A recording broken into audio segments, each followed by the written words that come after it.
by Christopher S. Killam. 5 dynamic exercises for health, energy and personal power.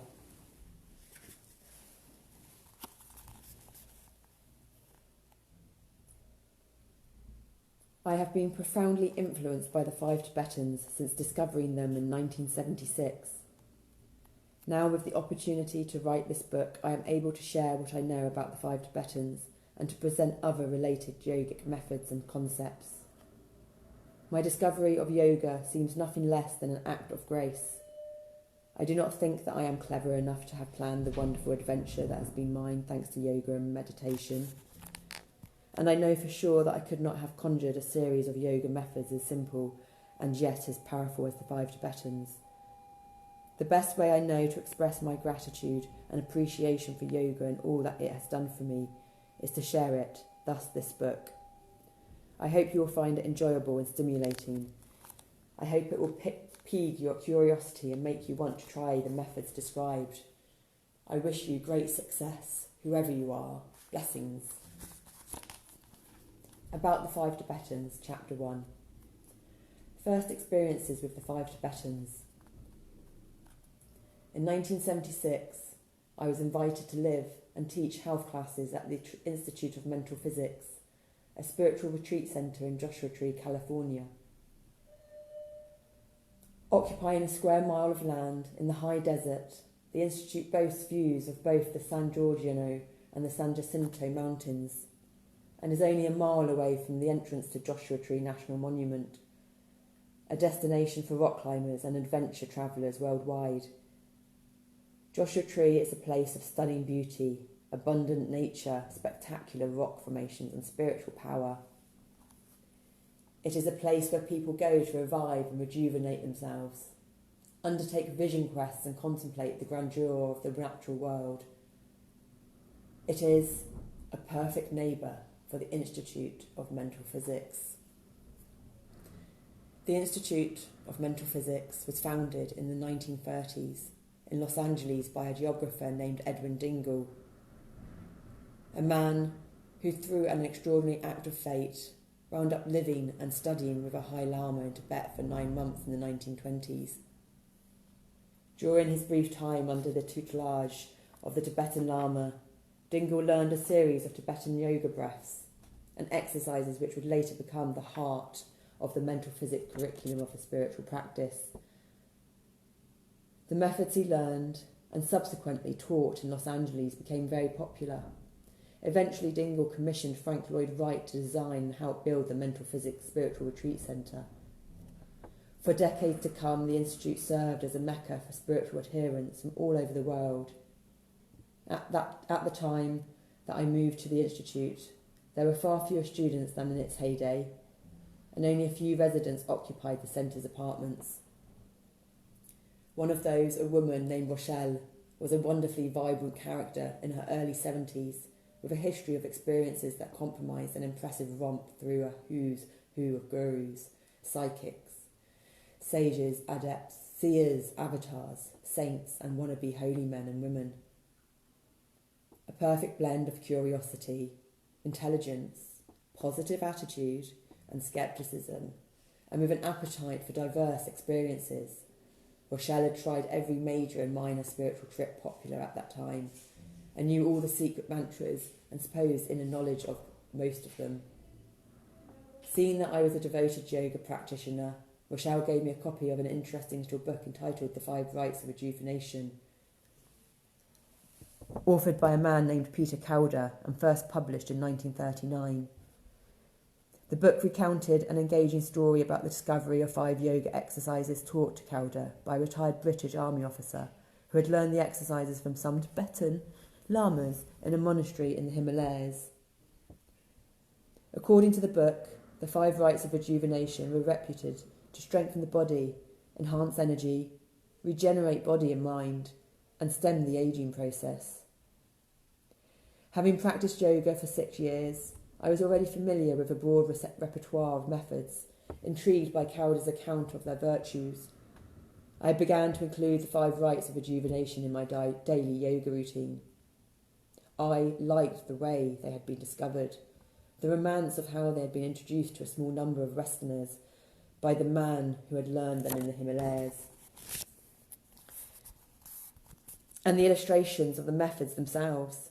They were similar in appearance to yoga exercises with which I was already familiar, but they were also different enough that they in no way duplicated other practices in my daily routine.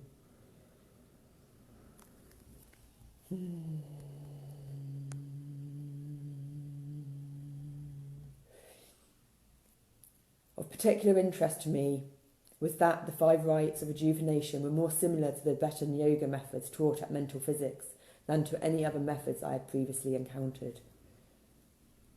It seemed highly likely that based on the description of the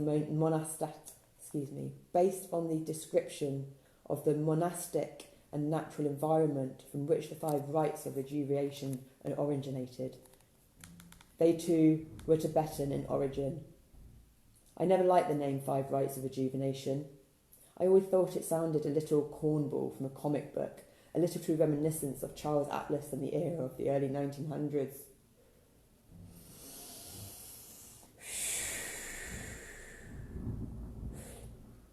So I began to refer to the exercises as the 5 Tibetans.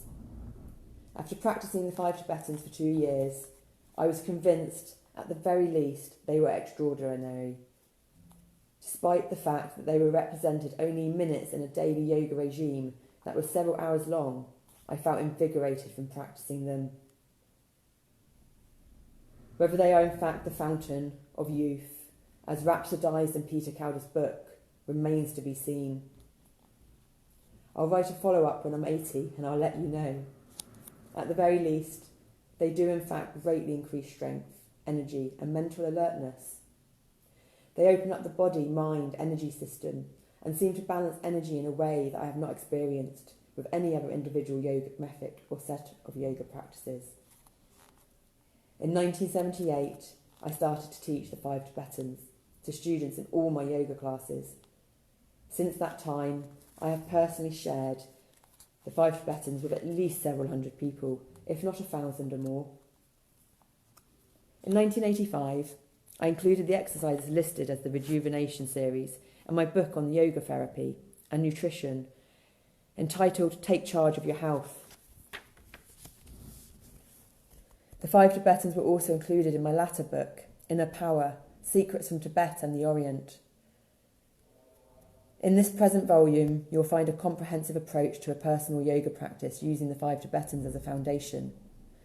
Specific information about the human energy system, the chakras and Kundalini meditation will give you a complete context for your practice. Whether or not the 5 Tibetans are in fact Tibetan in origin is something we may never ascertain. Perhaps they come from Nepal or northern India. I honestly do not know for sure, nor do I really care. As the story has it, they were shared by Tibetan lamas. Beyond that, I know nothing of their history. What I do know is that the name 5 Tibetans has caught on as a more acceptable moniker than the 5 rites of rejuvenation. I have seen recently published books in German, French and other languages that also refer to these same exercises as the 5 Tibetans.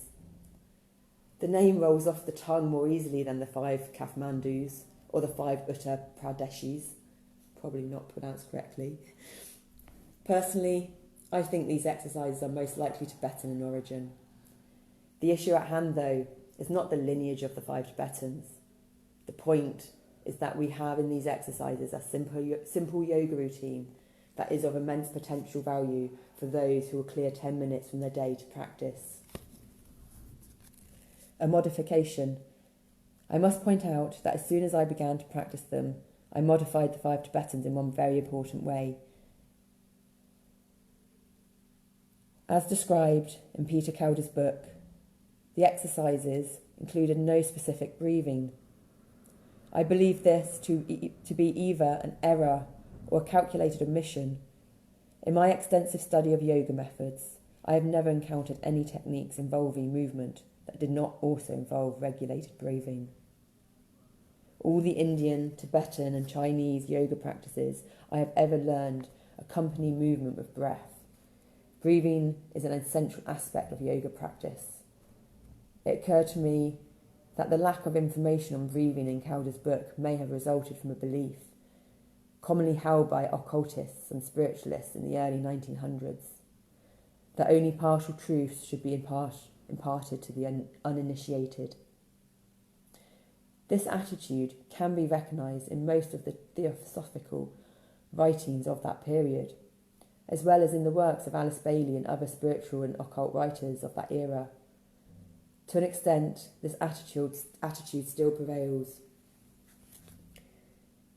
The justification behind imparting half-truths has to do with the notion that people who are not given personal instruction in powerful yoga methods by a guru or master may cause themselves harm, or worse, they may crash the haloed gates of their inner circles of initiated practitioners and may walk off if they choose to do so, having learned authentic techniques without having given the fealty that so many devotees are obliged to bestow upon gurus and other self-proclaimed masters.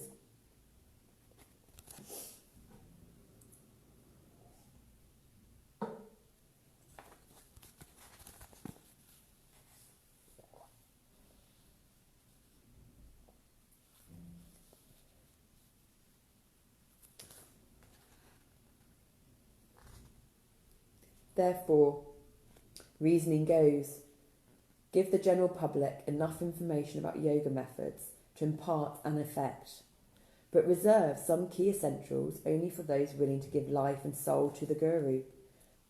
For me, Neve Coleman, my heart, my subconscious and my inner guru. For me, Neve Coleman, to be my true, authentic, integral, transparent self. Being present in the moment with my sound, meditation and other healing modalities, especially this reading out loud and then listening back again with my voice, is proving very beneficial. And very self-awareness with the alternate personalities and the voices and stuff that come out.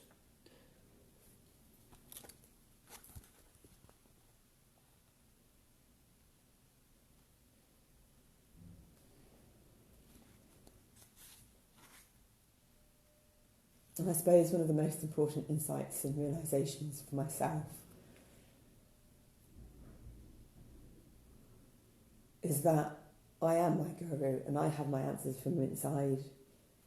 And like in Annie B's painting and beautiful painting and the message that was shared, be still and you will see.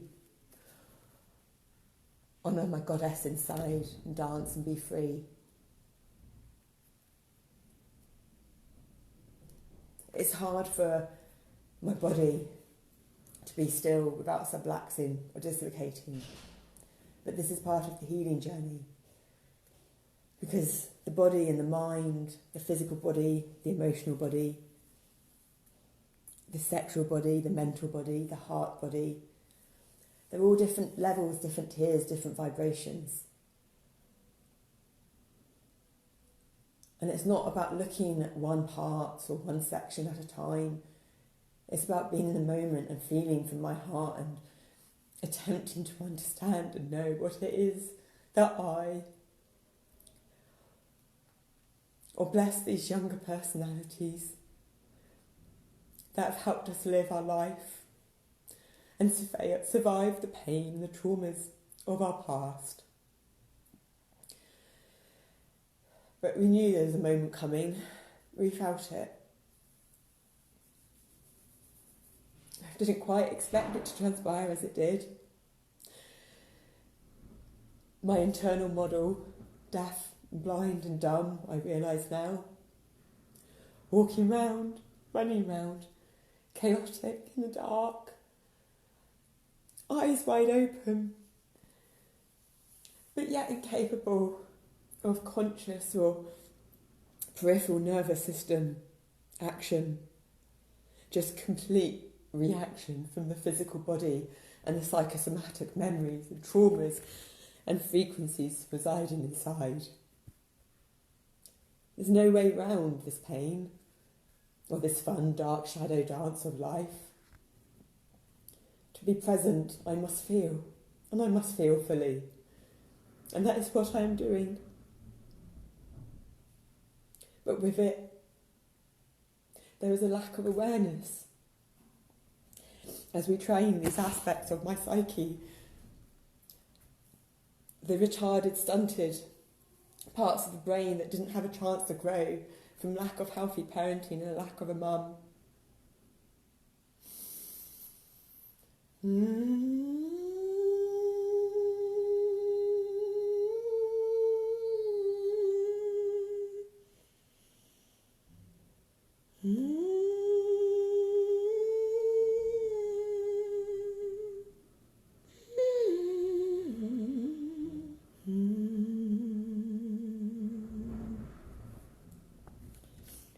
So if you have chosen to embark on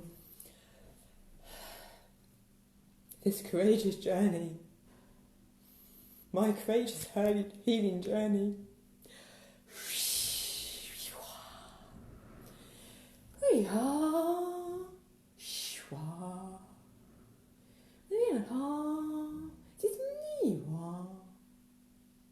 then we all welcome you with so much gratitude.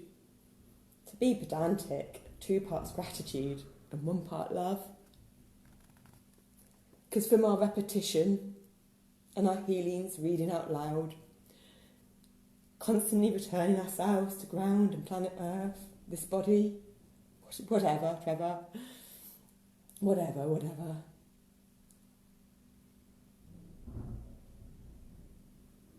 We read and we read out loud so that the lacking of our internal senses that is causing this dissonance and this chaos, striving to be heard, is now being heard and listened to. We, these alternate personalities, my legs, my body, my arms, my hands, my feet, my breast, my head, my neck, my voice, newly found through beautiful Megan and Olivier. Sound is so powerful and so gentle. Yoga of sound, yoga of mind, yoga of body. Yoga of external moral conduct or yoga of internal moral conduct. Yoga of evolution or yoga of involution. It doesn't matter what you choose, what path, what destination. All that matters is that you choose to respect yourself and to love yourself unconditionally, irrespective of other people's opinions and judgments. Whether they exist or not, maybe it is just an illusion in your head, who knows? What does it matter? What does it care? What matters is to be still and to learn to see in harmony with all my internal senses and all my external senses, expressing what they need to express in that moment, in whichever environment they're in, balancing out the dissonance and the harmonies to bring a sort of integration that words yet cannot describe.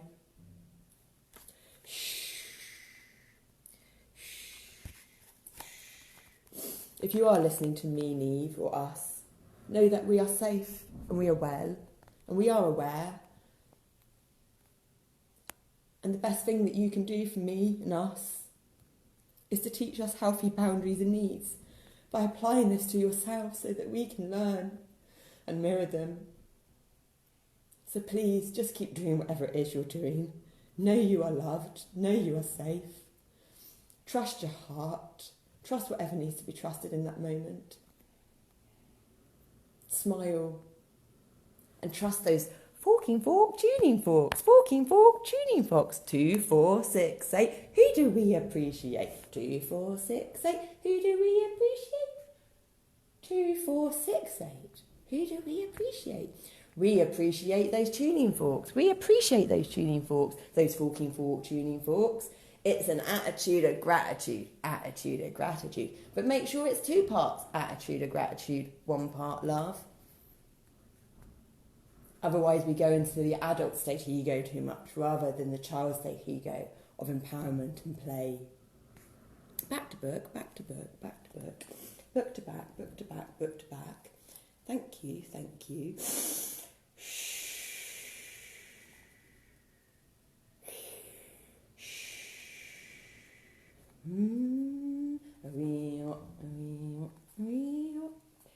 In the jungle, the quiet jungle, the lion sleeps tonight.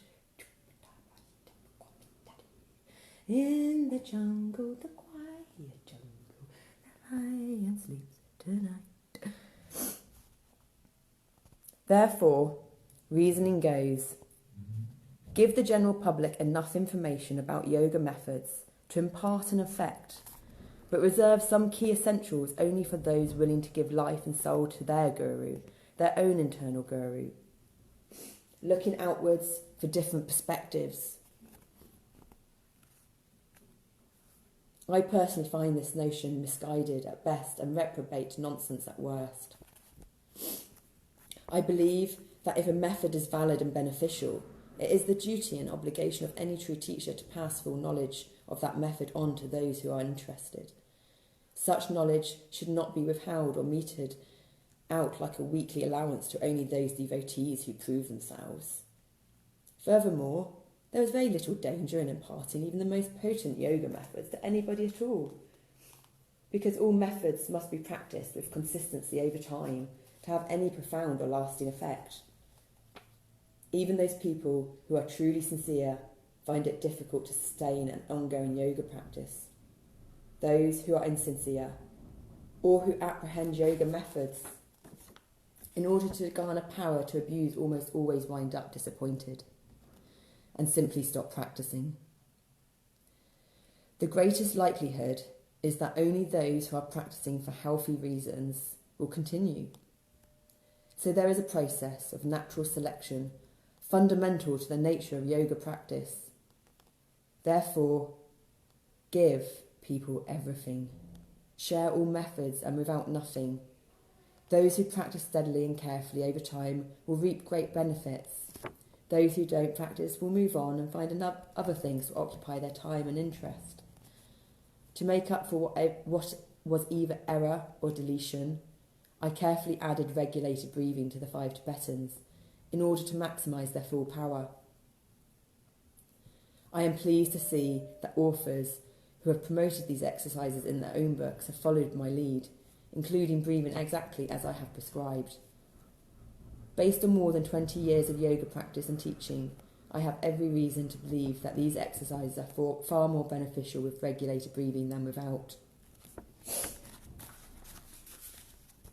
Drawing from the yogic tradition. The vast systems of yoga, originating from India and the northern regions of Nepal and Tibet, are thousands of years old. Over the course of time, yoga has spread throughout the world.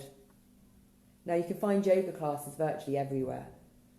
Yoga practice typically involves physical exercise, regulated breathing and meditation. Of these 3 categories of activity, there are literally thousands of methods for the attainment of radiant health, brilliant mental clarity and spiritual fulfillment. For me personally, Neve Coleman, spiritual means being connected, my external worlds and my internal worlds, because there's obviously a few of them I'm unaware about, being connected and being in balance with each other and in balance with the rhythms and nature. And this is my what I transpire to. There are similarities among all yoga systems and there are profound differences. The yoga I practice, for example, is a synthesis of methods from the Kundalini, Tibetan and Chinese yoga traditions. My practice is strenuous and aerobic and involves a lot of powerful breathing. This suits my somewhat fiery temperament. Well, mine's the opposite. My present abilities.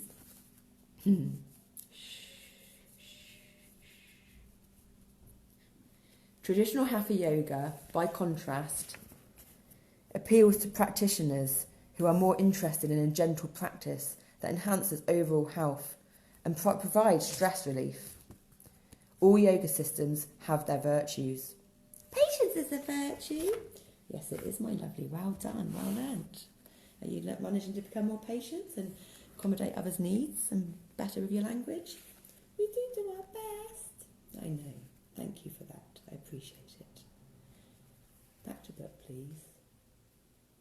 Like any other practice, yoga is not static. It evolves and changes over time, according to who is practicing and teaching it. Everyone who goes beyond a cursory exploration of yoga will put their own spin on it, believe me. Two teachers may offer the very same methods, but from one, what is offered will seem somehow more vital, dynamic and rich, because yoga practice is totally experiential. It can never be separated from the person who is practicing or teaching it.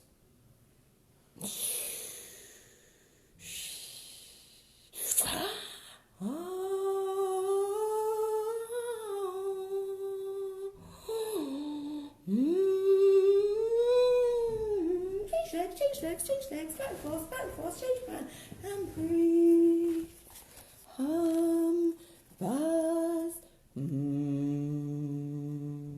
Back to book. Over the millennia that yoga has developed, adepts have discovered some methods that are more powerful or beneficial to health than others. There are many excellent yoga scriptures and writings that describe these methods. In my own pursuits, I have drawn heavily from 4 traditional yoga texts: the Siva Samhita, the Goraksa Sataka, the Hatha Yoga Pratipika, and Tibetan Yoga and Secret Doctrines as translated by Lama Kazi Dharasanta. So complicated! I know, you're doing very well. Come on, all of us, whatever. Bit of water. Little bits at a time. Shh. Though the language of these texts is sometimes cumbersome, and though the scriptures are filled with religious or cultural references, descriptions of ceremonies and iconography that are not essential to the methods described, they are outstanding sources of information for the earnest yoga practitioner. Many of the ideas expressed here were gleaned from the pages of those august works. I have personally practiced and taught for at least several years every one of the methods or recommendations included in this book. I could not otherwise vouch for their efficiency. And right now, in this moment of awareness and clarity, we and all the altars are in agreement that we are going to choose to take 28 days in this place and read out loud to ourselves, live, to ourselves and to anyone else willing to listen, wanting to listen. Because we are in a permanent state of meditation, in and out of these trance states, lack of sleep, but perfectly present with meditation. And then when one retrains the subconscious mind, doing something at least twice a week for what they call muscle memory, which again doesn't make sense because it's nothing to do with muscles, it's to do with the neurological pathways. But if you do something at least once every 3 to 4 days, so twice a week, it will embed itself and integrate itself into your biology so much faster and smoother and easier, effortless effort. So, lack of distraction, lack of play, bare walls, and continually going on these journeys. Embracing with open arms, knowing that my breath will hold me, coming back and remembering. Where am I? Who am I? Who am I? Where am I? Because do you know what? Do you know who I am? I am the most amazing bioorganic computer. I am a human being not doing.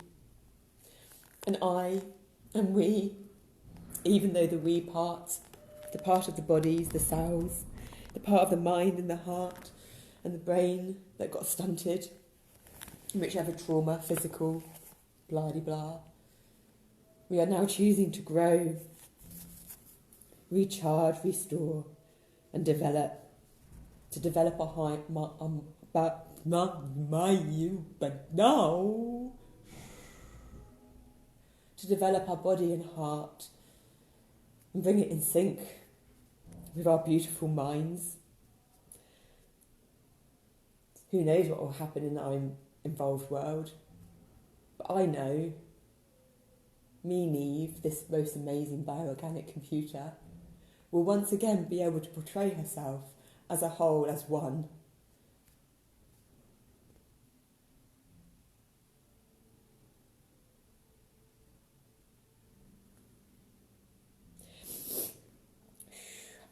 Because yoga practice is totally experiential, it can never be separated from the person who is practicing or teaching it.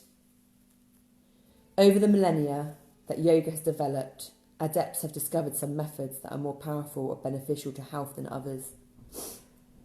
There are many excellent yoga scriptures and writings that describe these methods.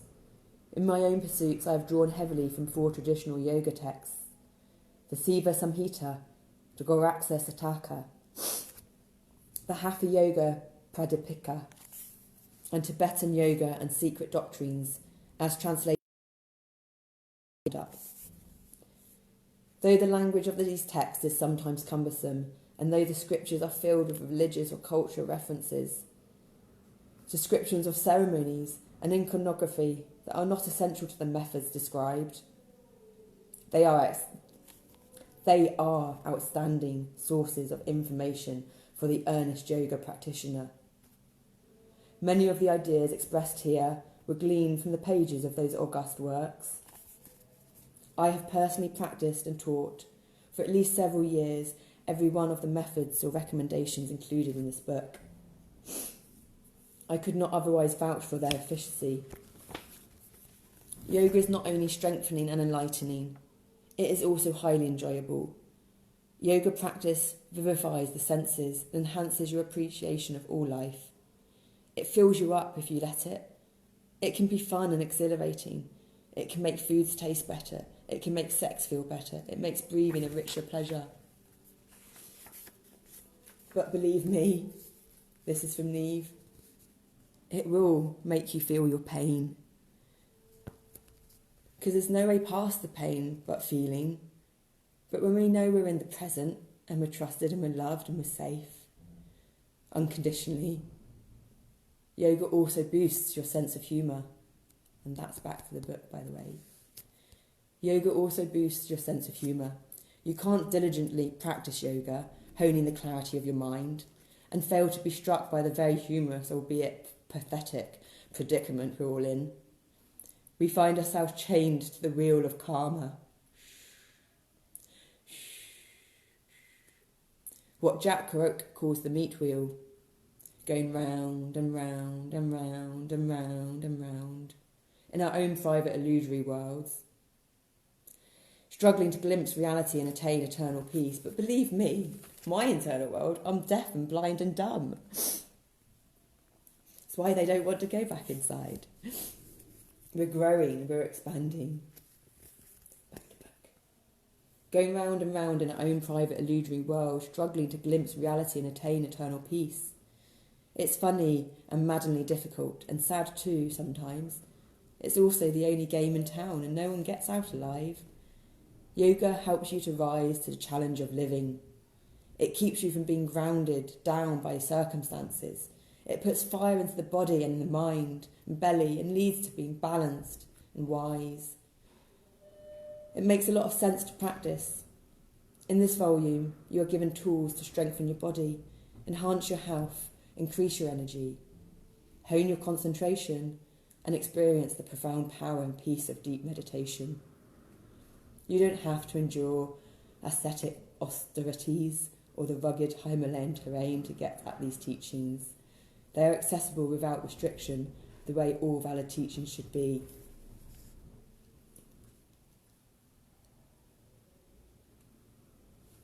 I just want everyone to know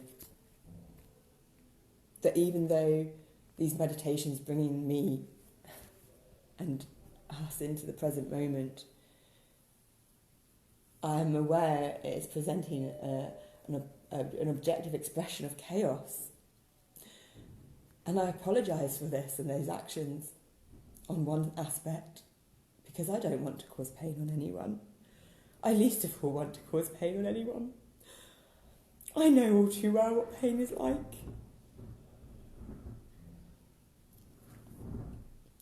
But know that for once in my life, I have peace and I have calm, and I have knowing who I am, even though I don't know who I am inside. And I'm not hiding anymore. Please don't be afraid of me or us. We mean no harm to anyone or me. Be patient and understanding, even if you can't understand, because even I don't fully understand. But I will. And I will share with whatever modality comes from whichever alternate personality. Because I know that there are other people out there without this ability or this gift of expression who also hurt. And if there is anything that I can do to help, then this is why I'm doing this. Because this is me being true, transparent, authentic, loyal, with integrity in our moment, sharing our journey and the tools that we use that don't involve medication, that lead us to our healthier lifestyle. Thank you for listening. Namaste. Au revoir.